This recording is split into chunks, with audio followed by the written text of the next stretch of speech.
Why do people say dairy farming is a loss-making business? Hello, myself Priyanka. Welcome you all in our Yahweh's podcast, where we delve into the world of dairy business. आज के हमारे इस podcast का topic है why do people say dairy farming is a loss making business, यानी कि dairy farming ये एक सक्सेसफुल बिजनेस है या एक फेल्यूर बिजनेस है, अगर है तो उसके रीजंस क्या है।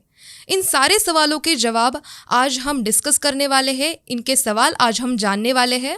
First I would like to introduce our guest. हमारे साथ डॉक्टर मंगेश घाड़ीगांवकर सर है, सचिन ढमनेरे सर है और नरेश व्यंकदूत सर है।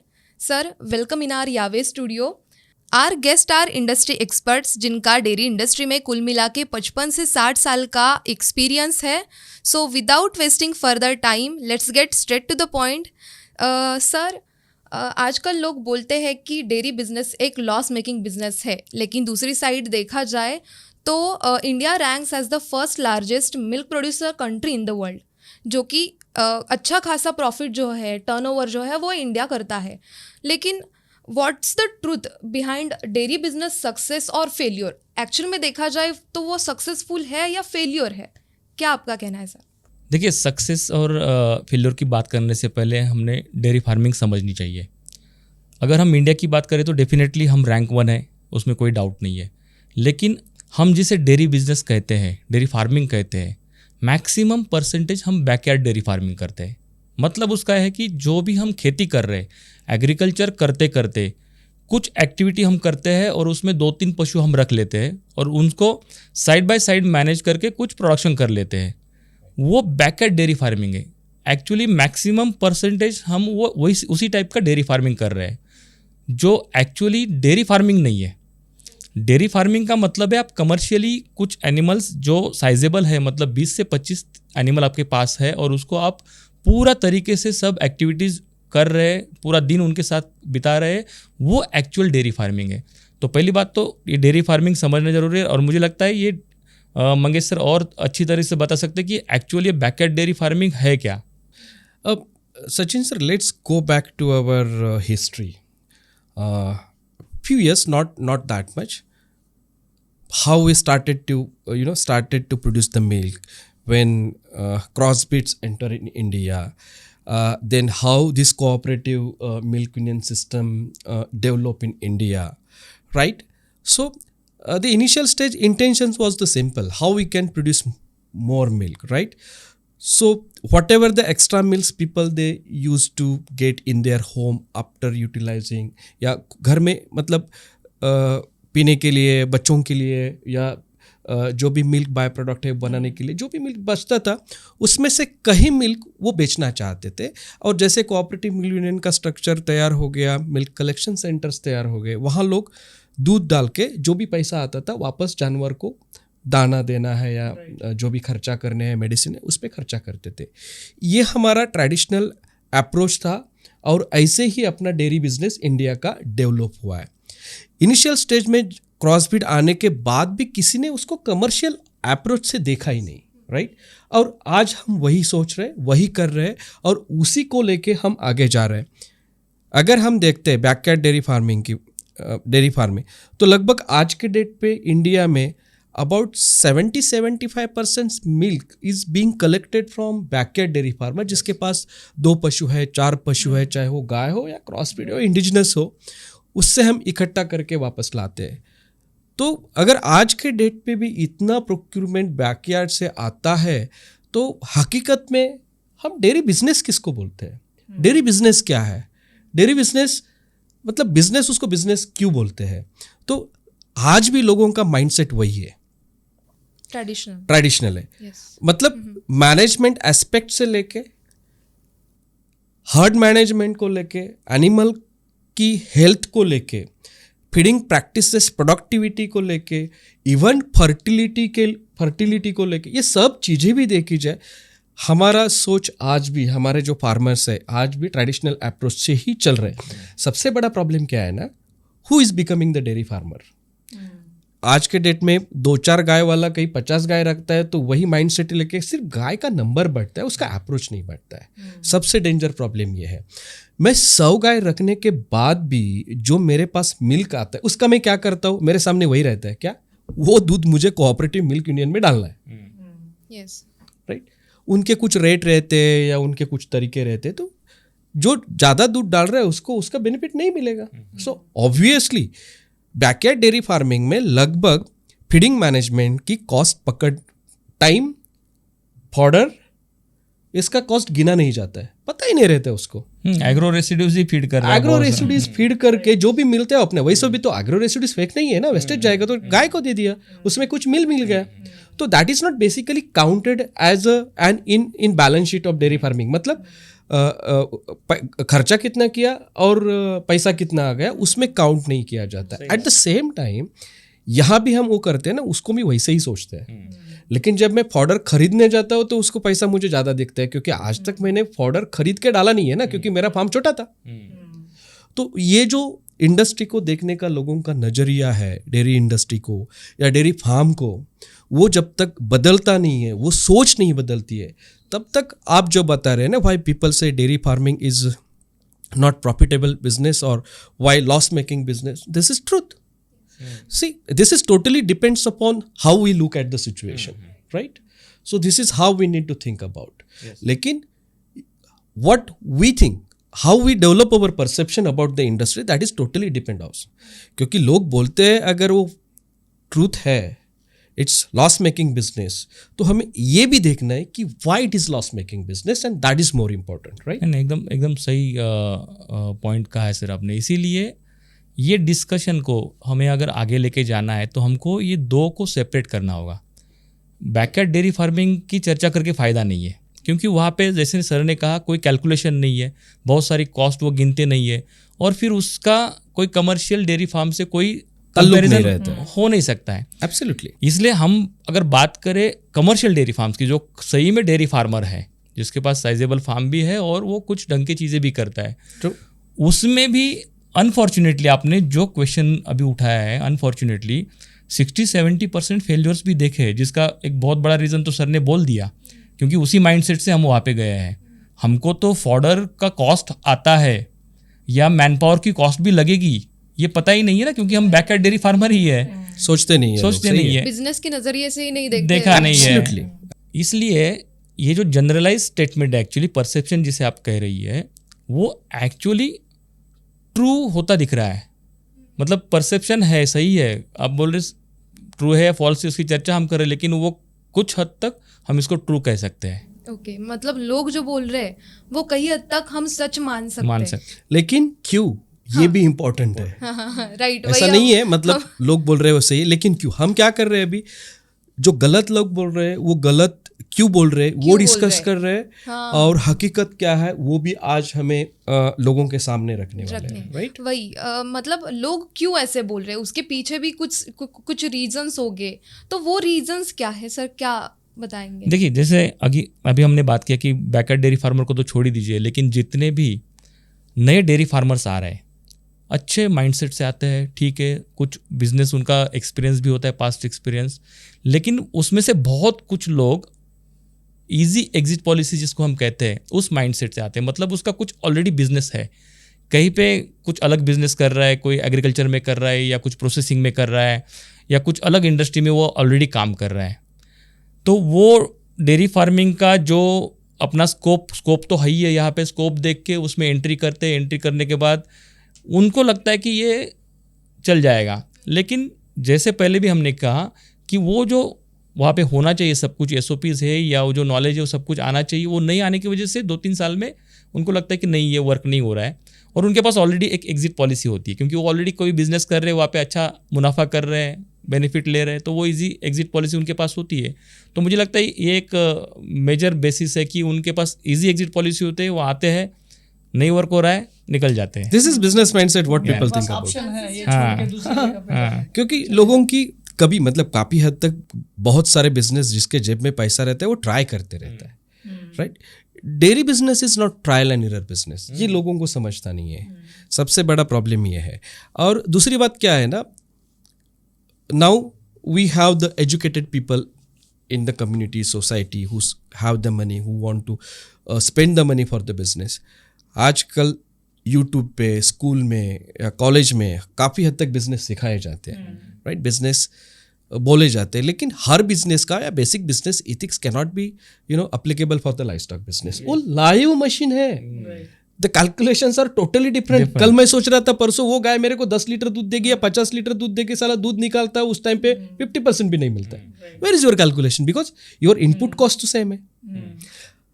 Other than livestock industry, जो भी लोग बिजनेस करते हैं उनका कैलकुलेशंस, उनका प्रॉफिट लॉस मेकिंग का जो भी नजरिया रहता है वो टोटली अलग है. और वही नजरिया वो लाइव स्टॉक बिजनेस में लाते हैं या डेयरी बिजनेस में लाते हैं. राइट, इतने गाय डाले, इतना दूध आया, इतना फॉडर डाला, इतना फीड डाला, इतने बंदे रखे, ये मेरा ऑपरेशन कॉस्ट है, ये मेरा एसेट कॉस्ट है, और ये मेरा आउटपुट है into this litre of price per litre of milk, price per KG of dung, and this is how I make the profit. Excel calculation. Problem क्या रहता है ना, एक्सेल कैलकुलेशन में प्रोडक्टिविटी जब नीचे जाती है, फॉडर अवेलेबल नहीं रहता है, कुछ भी खिलाना पड़ता है. राइट, ओपन पीरियड बढ़ जाता है, गाय वापस हिट पे नहीं आती है, वापस दूध नहीं देती है, तब पता चलता है where is my output. So basically nobody consider this kind of the challenges in the livestock business.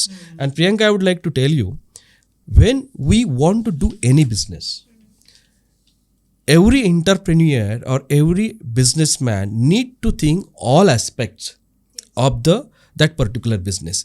लेकिन डेयरी बिजनेस में होता क्या है ना, अगेन हमारे माइंडसेट में वही रहता है, यार मेरे दादाजी ने पाला है गाय, मेरे पिताजी ने गाय पाला है, मेरे माँ के घर में भी गाय पाला जाता था, तो ये डेयरी बिजनेस वाइस है. वो थॉट प्रोसेस लोग के ना हमारा जो स्टेप्स है इमीडिएटली फॉरवर्ड जाते हैं, हम सोचते नहीं है उसके कॉन्सिक्वेंसेस एंड चैलेंजेस क्या है.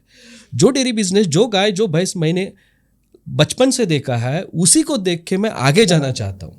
कैरी ऑन, वही कैरी फॉरवर्ड करते हैं. And basically that is the problem why we fail.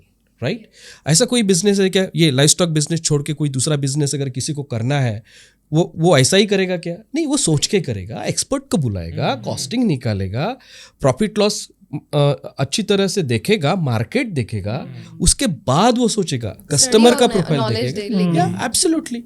And unfortunately dairy business में लोग वो कुछ नहीं करते. उनको दिखता है वो मेरे सामने आजू बाजू में यार मिल्क लेने वाला है तो मैं मिल्क निकाल के उसको डाल दूंगा, वो पैसा देता है हफ्ते में.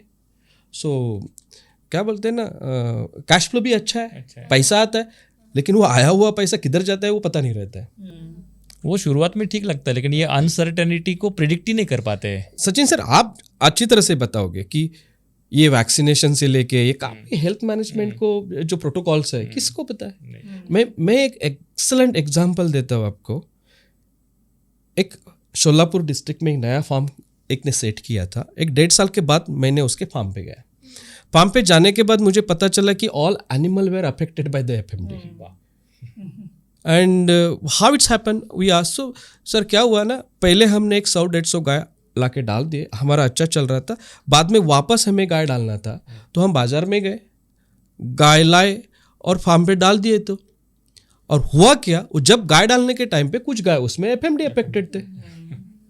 तो भाई आपने डायरेक्टली गाय कैसे डाल दिया? आपको किसी ने बताया नहीं उसको क्वारंटाइन में रखना है, उसकी हेल्थ एसेस करनी है, उसके बाद? नहीं सर, हमें किसी ने नहीं बताया. बिजनेस आप कर रहे हो and you are expecting that somebody will tell you. So this is how actually we consider we know everything. सबसे बड़ा प्रॉब्लम ये है कि डेयरी बिजनेस में हमें सब कुछ पता है, गाय क्या होती है, वो बीमार पड़ती है तो क्यों पड़ती है, ये सब कुछ हमें पता है, और वो जो बीमार पड़ती है, जो भी होता है, दैट इज रूटीन. वो कंसिडर करके हम डेयरी बिजनेस चलाना चाहते हैं, and that become the big challenge. और इसमें क्या है सर कि अगर दूध प्रोडक्शन हो रहा है, जैसा जो आपने लाइव स्टॉक को हैंडल कर रहे हो, तो वो दूध का क्वांटिटी तो फ्लक्चुएट होता है, हर दिन चेंज हो सकता है, सीजन के ऊपर भी डिपेंड होता है. तो ये वॉल्यूम को हैंडल करने के लिए उनके पास फ्रंट एंड क्लैरिटी होना चाहिए, लॉन्ग टर्म विजन होना चाहिए. जैसा कि 5 साल में कितना दूध मेरे पास आने वाला है, 1 साल के बाद मेरे को कौन सा एरिया में मार्केटिंग करना होगा और क्या क्या प्रोडक्ट्स बनाना है. फ्रंट एंड का जो क्लैरिटी होनी चाहिए कि अगर कुछ प्रोडक्ट्स बनाएंगे तो उसको ज़्यादा लाइफ भी रह सकता है और पहुंचा सकते हैं, अच्छा प्रीमियम रेट भी मिल सकता है.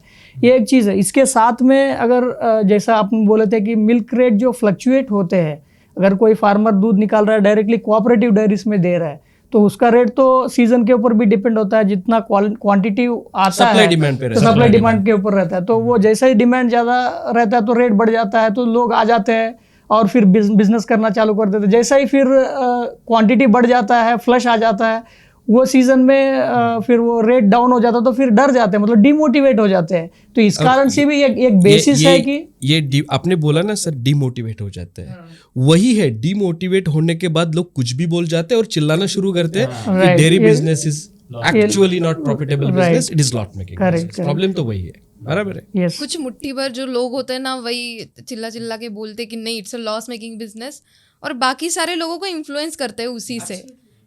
वही हो रहा है। और क्या होता है ना, मोर और less I am telling you, this business और ये जो मिल्क प्रोडक्शन का बिजनेस है वो काफ़ी हद तक रूरल एरिया में छोटा मोटा फार्मर्स लेके कर देता है, और उसको यही पता है कि they have to depend on many resources, right. So सरकार रेट बढ़ाएगी, फीड का रेट कम हो जाएगा, ये सब चीज़ें उनके हाथ में नहीं है। तो certainly they think like that. तो बिजनेस अगर आप बोलते हो ना, तो आपको ये सब कंसिडर करके ही बिजनेस में जाना है। दूध का भाव एमएसपी कितना होना चाहिए, दूध का भाव कोऑपरेटिव मिल्क यूनियन ने क्या देना चाहिए, ये प्रोड्यूस करते समय हमें सोचना ही नहीं है। व्हाट आई थिंक, बिकॉज मेरा प्रोडक्ट है, मैंने प्रोड्यूस किया है, that is my responsibility take the premium. What I think, right. ये हो सकता है किसी लोगों को मैं बोल रहा हूँ वो गलत भी लगेगा, but reality until and unless जब तक हमारे प्रोडक्ट पे हम एमआरपी नहीं प्रिंट करते और वो प्राइस पे हम नहीं बेचते, तब तक हमें वो प्राइस कोई देने वाला नहीं। ये रियलिटी है। This is how marketing, this is how sales happen, बराबर है। अगर मेरा प्रोडक्ट मुझे 100 रुपये, 150 रुपये या जो भी 50 रुपये, 60 रुपये पे बेचना है, so I have to create the value of my product in the market. If I am not creating the value, अगर मेरा प्रोडक्ट अच्छा क्या है, मेरा प्रोडक्ट लोगों ने लेना चाहिए, अगर मैं सोच नहीं रहा हूँ, कर नहीं रहा हूँ, तो लोगों ने मेरा प्रोडक्ट लेना क्यों चाहिए? And that is the reason why the people those are basically going for progressive dairy farming. ये कोऑपरेट, ये जो अपना छोटा फार्मर है उसके बाद ठीक, they can not go to the market and sell the milk. लेकिन जो बंदा 50 गाय, 100 गाय, 200 गाय रख के अगर धंधा करना चाहता है, उसने तो सोचना चाहिए भाई मैं अगर प्रोड्यूस कर रहा हूँ तो मुझे बेचना है, तो ही वो प्रॉफिट में आ जाएगा। लॉन्ग विजन चाहिए। Absolutely, vision is the problem. मैं अभी एक इंटरेस्टिंग बात बताता हूँ। परसों 40 रुपये रेट था, लोगों ने बाकी के सब धंधे बंद करके गाय डालना शुरू कर दिया। ये हकीकत है। कोई ओनियन लगाता था, कोई कुछ करता था, सबने बंद कर दिया। क्यों? 1 लाख रुपया मार्केट में लेके जाओ, गाय लेके आओ, 40 रुपया प्रति लीटर पैसा ले लो। आज रेट डाउन हो गया तो लोग सोचने लगे अभी क्या करें। सो ये जो शॉर्ट टर्म विजन की जो थॉट प्रोसेस है डेयरी बिजनेस के लिए, वो एब्सोल्युटली गलत है। क्योंकि गाय का रेट, दूध का रेट है तो मैं गाय डाल के दूध बेच के धंधा करूंगा, this is not the business. Because again we are saying it is life stock business. तो लाइफ स्टॉक बिजनेस है, वो लाइफ है, जब तक जिंदा है, या हमें उसको ज़्यादा टाइम जिंदा रख के उससे उसका एसेट कॉस्ट कन्वर्ट करना है, ज़्यादा दिन हमें चलाना है। अगर ज़्यादा दिन चलाने के टाइम पे क्या क्या कॉन्सिक्वेंसेस आ सकते हैं, 1 साल बारिश नहीं गिरा, मेरा फॉडर का मैनेजमेंट कैसे होगा, रॉ मटेरियल के प्राइसेस बढ़ते भी है तो मेरा स्टैंडर्ड प्राइस, प्रोडक्शन कॉस्ट मुझे क्या मेंटेन करना है, तो मैं सेल्स प्राइस क्या मेंटेन करके प्रॉफिट कैसे कमाऊंगा। प्रॉफिट को मार दो गोली। कभी कभी मेरा नुकसान भी होता है, तो वो नुकसान मैं कैसे एब्सॉर्ब कर सकता हूँ, ये भी अगर मेंटालिटी मेरी रहती है, if I am prepared to absorb the loss, still it is absolutely okay in the dairy farming. I will give the example of poultry industry. Many months in a year they absorb the huge loss, but they have the mentality, they know even though for 1 or 2 batch I can earn the good money. लेकिन ये dairy farming में नहीं है actually. Mindset नहीं है। Mindset नहीं। ये आपने जो बैकयार्ड डेयरी फार्मिंग और इसका जो माइंडसेट का डिफरेंस बोला था ना सर, ये शॉर्ट टर्म विजन ही बैकयार्ड डेयरी फार्मिंग का एक्चुअल माइंडसेट है। तो बेचेंगे, नहीं है नहीं तो रोएंगे। हाँ, और भी कई सारे फैक्टर्स होते हैं कि जो डेयरी फार्मिंग को लॉस मेकिंग में कन्वर्ट कर सकते हैं। उसमें से हेल्थ हो गया या फिर फूड फोडर हो गया, इन सारी चीज़ें भी इंक्लूड होती है। जैसे कि मैंने सुना कि सॉर्टेड सीमेंट जो आया तब 90% उसकी एक्यूरेसी 90% है साइंटिफिकली, तो वो एक गेम चेंजर की तरह डेयरी इंडस्ट्री में उसने काम किया। लेकिन एक्चुअल में इंडिया में देखा जाए तो आर्टिफिशियल इंसेमिनेशन का जो रेशो है, सक्सेस रेशो, वो 25% है, जो कि बहुत कम है। नियर अबाउट 25 to 30% we हाँ, can say, right. तो वो उसका रीज़न ये है कि unhygienic condition of that farm, कि अनहाइजेनिक या फिर वो फार्मिंग कंडीशन में ना होना, ये सारी चीज़ें हैं। इसी तरह कई सारे ऐसे फैक्टर्स हैं जो अफेक्ट करते हैं फार्मिंग को। तो वो कौन कौन से फैक्टर्स हैं? Priyanka, you are absolutely correct. The major factor responsible to get the output. See, simple बात है, गाय हो या भैंस हो, हम क्यों पालते हैं? राइट? दूध के लिए। दूध कब मिलता है? जब गाय या भैंस जनती है तब हमें दूध मिलता है। अगर दूध मिलेगा तो हम बेचेंगे और पैसा कमाएंगे। ये सिंपल फंडा है। वो गाय जनने के लिए या भैंस जनने के लिए वो गाय पहली फर्टाइल होनी चाहिए, मतलब प्रेग्नेंट रहनी चाहिए। प्रेग्नेंट रहने के बाद ही जनेगी। ज़्यादा से ज़्यादा प्रॉब्लम फर्टिलिटी के है, राइट। दूसरी बात ऐसी है कि ट्रेडिशनल डेयरी फार्मिंग, और जैसे मेरे नाना जी, दादाजी, पिताजी जैसे गाय संभाल रहे थे, भैंस संभाल रहे थे, आज के डेट में मैंने वैसे ही संभाली, तो वो मैं संभाल नहीं पाऊंगा आज के डेट पे, क्योंकि आज के डेट में raw material prices versus end product और एंड प्रोड्यूस का प्राइस है, उसमें काफ़ी गैप कम हो गया है। And the major challenge is the knowledge gap. लोगों को पता ही नहीं है मैं जो कर रहा हूँ वो क्या कर रहा हूँ। That is the problem, and people don't want to understand actually what is dairy farming, what is cow management, buffalo management, what is the feeding, ये किसी को पता नहीं। सबसे बड़ा प्रॉब्लम क्या है ना आज की डेट में देखा जाए तो, and this is one of the great concern for all the new dairy beginner entrepreneur, media पे हर एक बंदा खड़ा होके मैं खुद इतना बड़ा एक्सपर्ट हूँ करके कहीं इंफॉर्मेशन गलत भी दे देता है, और उसको हम बिलीफ सिस्टम मान के वो इम्प्लीमेंट करते हैं। सबसे बड़ा उसका प्रॉब्लम है, nobody want to understand the reality and nobody want to authenticate the information which I am receiving, whether it is right and whether it's wrong. Blindly implement करते। प्रॉब्लम क्या होता है? They fail, and this is one of the things that knowledge gap. जब तक मैं जो business कर रहा हूँ या डेयरी बिजनेस कर रहा हूँ उसका डिटेल इंफॉर्मेशन मैं नहीं लेता हूँ, मतलब इतना डिटेल तो नहीं चाहिए। We don't want to become the dairy expert like veterinarians and all this things. At least किससे इंफॉर्मेशन ले लूँ, क्या खिलाना चाहिए।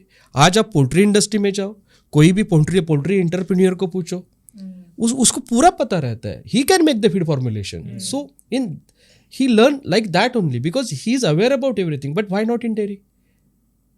इंटरेस्ट, किसी की आत्मीयता ही नहीं रहती, किसको लगता ही नहीं है, क्योंकि उसने दादाजी ने, नाना जी ने, पिताजी ने जो किया उसको वही करना रहता है, तो वो सोचता नहीं है। तो सबसे इंपॉर्टेंट ये नॉलेज गैप है। जब तक वो फील नहीं होता है, जब तक वो समझता नहीं है, तब तक वहाँ जाना मुश्किल है। इसमें मतलब उसका आपका अगर क्रक्स निकाले इसमें, तो उसको पता ही नहीं उसको क्या पता नहीं है। Absolutely, he don't know. Sachin sir पे अच्छी तरह बात करते नहीं, ही डोंट नो मतलब अगर उसको पता नहीं है क्या पता नहीं है तो उसको पता करना होता है, लेकिन उसको पता ही नहीं है उसको क्या पता नहीं है, and this is a point of discussion, right? Absolutely. Another thing is that I would like to discuss about the breeding. Until and unless your animals are not breedable, not competent enough to give a calf a year, then it's really very tough. लोगों को पता ही नहीं है calf a year programme चाहिए, हर साल में एक गाय से मुझे एक बच्चा लेना है तो ही मेरी प्रोडक्टिविटी सही टिका के रहेगी, मेरा मिल्क प्रोडक्शन मेंटेन रहेगा, ये सब किसी को पता नहीं है। और होता क्या है ना, वो दूध के हिसाब से या दूध ज़्यादा मिलने के इसलिए ना वो गाय को ब्रीड ही नहीं करते। 2 महीना 3 महीना 4 महीने चलते रहते हैं, बाद में गाय रिस्पॉन्स नहीं देती है। कभी कभी 2-2 3-3 साल वो गाय वापस ओपन पीरियड में रहती है। ये सबसे बड़ा प्रॉब्लम आज के डेट पे जो डेयरी फार्मिंग करता है, जो डेयरी फार्मिंग एंटरप्रेन्योर है उसका, क्योंकि उसका ध्यान आज पे रहता है, मेरी आज गाय दूध कितना दे रही है वो उसको इंपॉर्टेंट रहता है, and he perfectly fail in the breeding program, and that is the reason why again it help us to know कि why dairy business is not profitable business, right? Another thing is that preventive management, preventive health management. Preventive health management क्या है उसमें? साल में 2-4 vaccines लगाने, उसका protocol सही तरीके से मेंटेन करना है, टाइम पे डिवर्मिंग करना है, that is not rocket science, and what cost it? मुझे नहीं लगता है कि ज़्यादा उसको पैसा लगता है, फिर भी लोगों का उस पर ध्यान नहीं रहता है. क्यों ध्यान नहीं रहता है? Again that mindset came from my backyard dairy farming. The problem is the same. पहले इतने सारे वैक्सीनेशन करते नहीं थे, ऐसा कुछ नहीं करते थे, आज भी नहीं कर रहे. वहां नहीं कर रही है तब तक ठीक है यार, लेकिन आपके फार्म पे तो परवडेबल नहीं है ना, आपको तो करना ही है. So that is the problem and why generally ये सब कॉन्सिक्वेंस. बाद में अगर एफएमडी आया तो गया फार्म. एक बार फार्म पे एफएमडी आने के बाद वो फार्म प्रोडक्टिविटी भी लाना बहुत मुश्किल है. Right, so that is one of the challenge. And now last 3 to 4 years we are facing the problem for lumpy skin disease, LSD. Feeding practices अच्छी नहीं है, immunity अच्छी नहीं है, जानवर किसी भी डिसीज़ को बीमार पड़ जाता है, प्रोडक्टिव अच्छी नहीं, मेटाबॉलिक डिसऑर्डर्स के बहुत प्रॉब्लम है. ये काफ़ी हेल्थ मैनेजमेंट जो है वो अच्छी तरह से नहीं होने की वजह से भी हमारा लॉसेस बहुत हो जाता है. एकदम सही पॉइंट है सर. देखिए, प्रिवेंटिव हेल्थ हो या ब्रीडिंग हो, बहुत मायने में इफेक्ट कर रहा है. इसके साथ में एक बड़ा सब्जेक्ट आ जाता है जिसके प्रोजेक्शन भी हम लोग सही से नहीं करते हैं और जिसको सही से कैलकुलेट भी नहीं किया जाता है, वो है फीड एंड फॉडर. हम आज भी बात करेंगे क्वालिटी फॉडर की, तो क्वालिटी फॉडर मैं कहता हूँ 99% फार्मर्स को फॉडर पता नहीं है. आज भी जो भी एग्रो रेसिड्यूज़ है या कोई भी फार्म वेस्ट है या किसी फैक्ट्री का वेस्ट है, उसी को हम अपने फीड फॉर्मुलेशन में लेते. ठीक है, कुछ हद तक उसको इंक्लूड कर सकते हैं, कोई प्रॉब्लम नहीं है, लेकिन पशु की रिक्वायरमेंट क्या है, उसको क्या चाहिए, उसको सही से कैलकुलेट नहीं किया जाता. और ये सभी जो फॉडर अवेलेबल है उनके पास रेसिड्यूज के तरीके से, उसी को मेन फॉडर के तरीके से हम लोग यूज़ करते हैं. फिर कहाँ से उसको प्रोडक्टिविटी मिलेगा, कहाँ से उसका ब्रीडिंग सही होगा. जैसे सर ने कहा था, बहुत सारी मेटाबॉलिक डिसऑर्डर फिर आ जाती है. फॉडर सही नहीं, प्रोडक्टिविटी कॉम्प्रोमाइज़ हो जाती है. बाकी तो लागत तो वही लगनी है, फार्म लगाने में जो खर्चा किया है, जो मैन पावर है वही लगनी है, लेकिन ये फिर एक बॉटलनेक बना जा रहा है. इसलिए हमको मुझे लगता है फॉडर भी सही मायने में समझना पड़ेगा और उसके साथ में स्टेज वाइज उसको बैलेंस भी करना पड़ेगा. बहुत सारी स्टेजेस है, जैसे काफ ईयर हम लोग कहते हैं, सर ने भी कहा काफ ईयर, लेकिन काफ ईयर में 3-4 स्टेजेस है उसकी. हर एक स्टेज पे उसको अलग अलग खाना चाहिए. कौन करता है? आप अगर सर ऑर्गेनाइज. सर आप स्टेज की बात कर रहे हो, मैं आपको एक इंटेंशन बताऊं. दूध दे रही है ना गाय, खिलाओ. नहीं दे रही है ना, मत खिलाओ.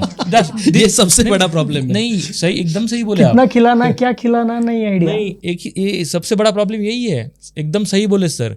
2 ही स्टेजेस है मेरे फार्म में, 2 ही स्टेजेस है लैक्टेशन देने वाली, एक दूध देने वाली, एक दूध ना देने वाली. दूध देने वाली को सब कुछ मिलता है, दूध ना देने वाली को कुछ नहीं मिलता है. और हमारा साइंस कहता है कि उसको प्रिपरेशन की जरूरत है, उसको रेस्ट चाहिए और उस टाइम में भी उसको न्यूट्रिशन मिलना जरूरी है. तब जाके वो आगे प्रिपेयर होने वाली है. एब्सोल्युटली. बिफोर पार्चुरेशन, जनने के पहले तो मुझे लगता है जनने के बाद जितना हम देते कहीं गुना ज्यादा 1 महीना पहले, जनने के पहले देना है. ये लोगों को तो बिल्कुल पता नहीं. तो उसको उस तरीके से ट्रीट किया जाता है. ना क्वालिटी फॉडर है, ना बैलेंस फॉर्मुलेशन स्टेज वाइज. तो कैसे प्रोडक्टिविटी मिलेगा और कैसे वो परफॉर्म करेगी. तो मुझे लगता है ये भी बहुत बड़ा फैक्टर बना जा रहा है. और जो मैनेजमेंट होता है सर, जैसे आप भी मैनेजमेंट की बहुत बात करते हो, लेकिन मुझे और एक चीज़, जैसे जैसे फार्मर्स को विजिट करते एक चीज़ समझ में आती है. कुछ प्रोटोकॉल्स है जिसको डेविएट नहीं करना चाहिए. जैसे आपने कहा प्रिवेंटिव हेल्थ है, मुझे वो वैक्सीन अगर मार्च के महीने में 1 मार्च करना है तो करना ही है, बाय हुक और क्रुक करना है. राइट. मुझे ब्रीडिंग अगर 21 डेज के बाद वो हीट में आई है, वो हीट साइकिल कंप्लीट की है और हीट में दिख रहे, उस टाइम मुझे इंसेमिनेट करना है उसको. बेसिक प्रोटोकॉल से, ये बेसिक प्रोटोकॉल से. मिल्किंग, मुझे अगर 2 बार मिल्किंग कर रहा हूँ, मॉर्निंग इवनिंग अगर उसको मिल्किंग कर रहा हूँ, तो टाइमिंग मेरा सेम होना चाहिए. ये बेसिक प्रोटोकॉल से. नॉर्मल सिनारियो अगर आप देखोगे फार्मर के पास जाके, अच्छा खासा पशु उसके पास है, 100 है, 150 है, लेकिन उसके पास वो चलता है, एटीट्यूड भी है.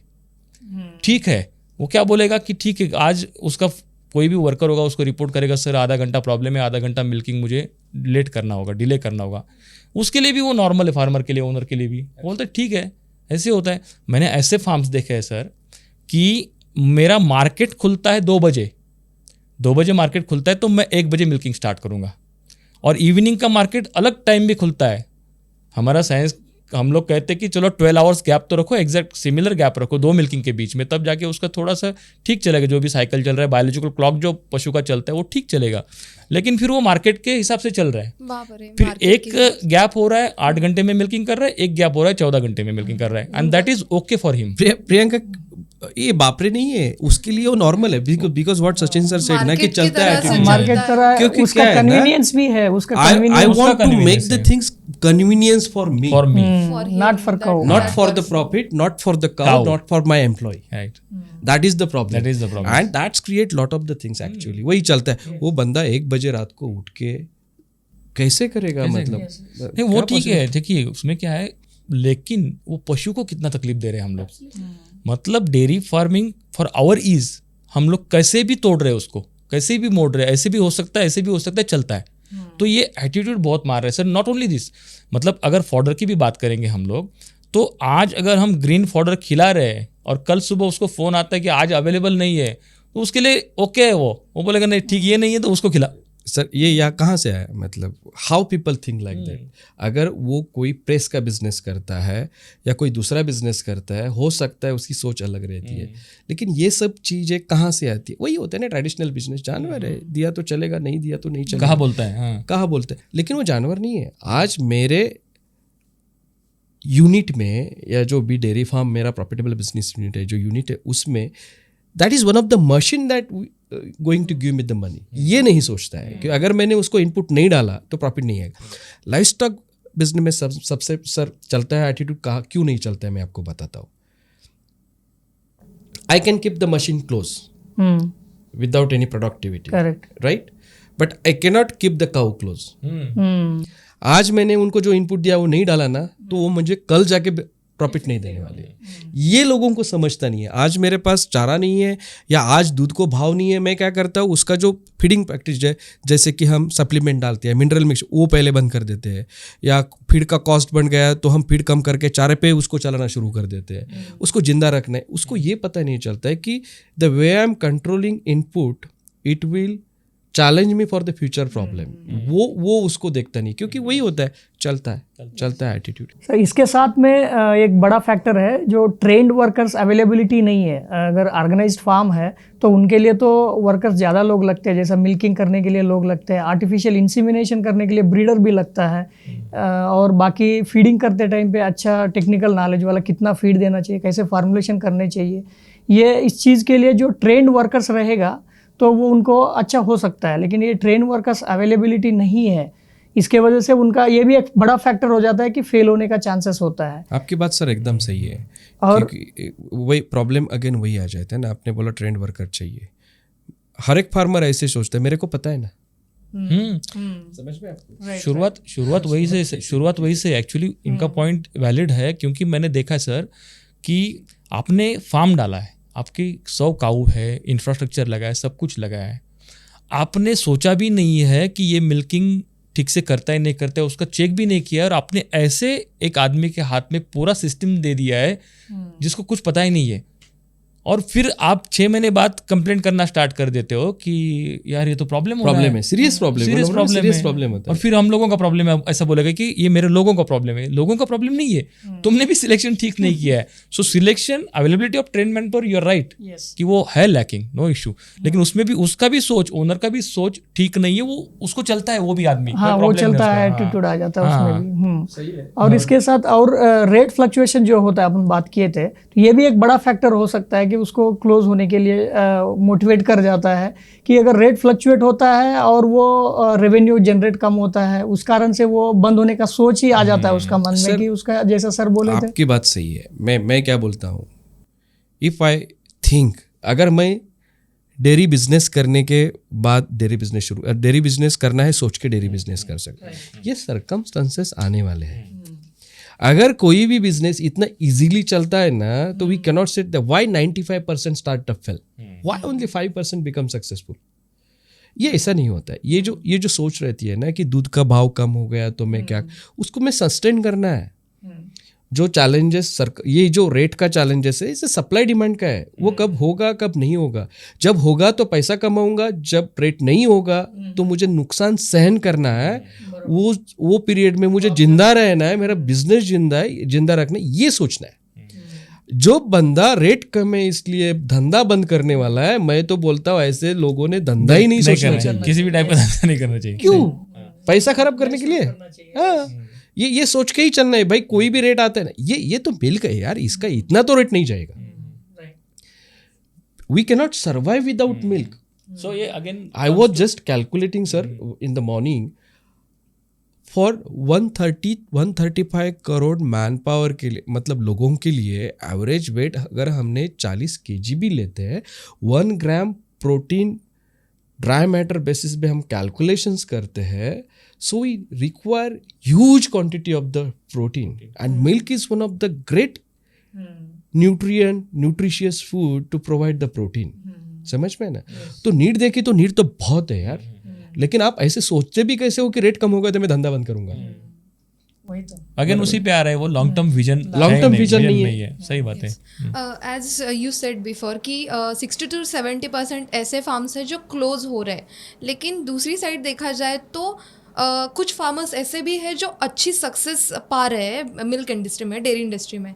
तो उनके क्या क्या कारण है, रीजंस है, क्यों वो सक्सेसफुल है, उसके रीजंस क्या है? नहीं, ये देखिए, अभी आपने एक सही पॉइंट कहा. अभी फेल्योर्स की हम बात कर रहे हैं, परसेप्शन की भी बात कर रहे हैं कि लॉस मेकिंग बिजनेस ये परसेप्शन है. लेकिन कॉइन की दूसरी साइड आपने सही कहा, ऑलमोस्ट 30 to 40% फार्मर सक्सेसफुल भी है.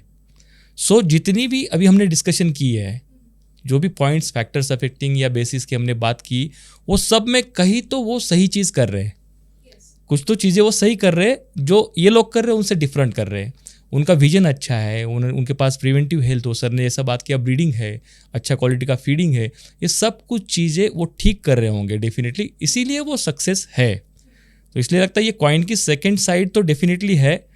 परसेप्शन नेगेटिव चीज़ों का बहुत जल्दी फैल जाता है, ऐसा हम कह सकते हैं, लेकिन पॉजिटिव साइड डेफिनेटली है. ये कॉइन की सेकेंड साइड में वो बहुत अच्छी तरह से कुछ फार्मर सक्सेसफुल है sir.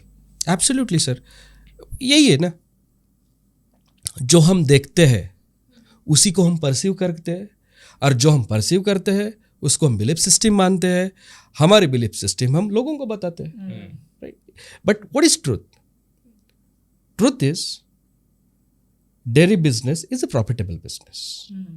Again, we can say why this is profitable business. What we discuss exactly opposite side, right? If you are having the good knowledge of business, if you are maintaining or if you are using all the resources what you have in right way, if you are working with the right people to get the knowledge, right?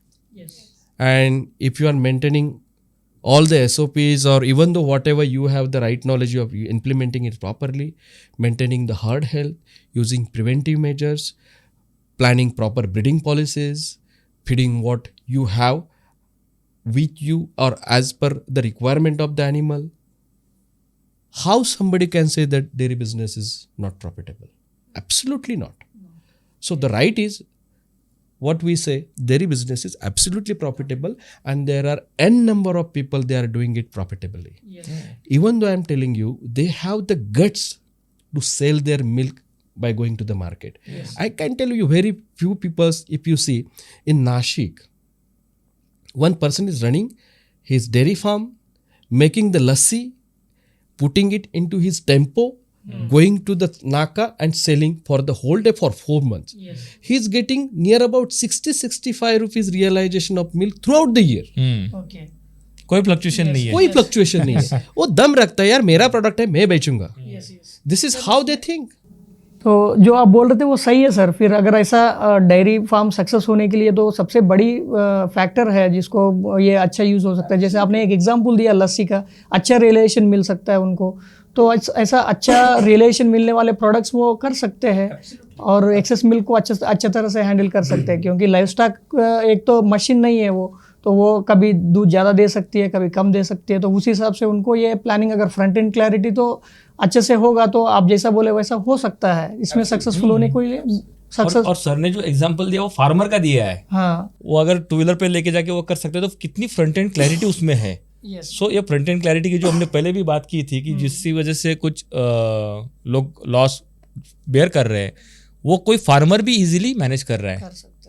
सो आज के हमारे discussion से ये conclude हुआ कि dairy farming एक profitable या successful business है. Right.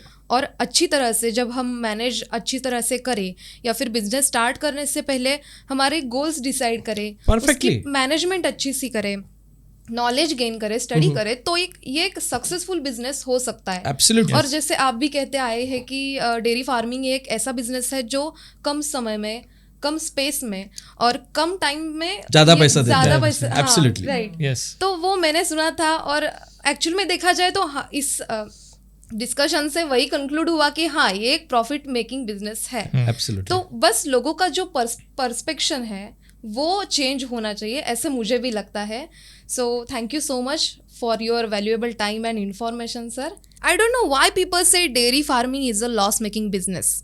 After all this discussion हमें ये पता चला कि डेयरी फार्मिंग ये एक प्रॉफिटेबल बिजनेस है, ये एक सक्सेसफुल बिजनेस है और लोगों का जो परसेप्शन है कि it's a loss making business ये गलत है.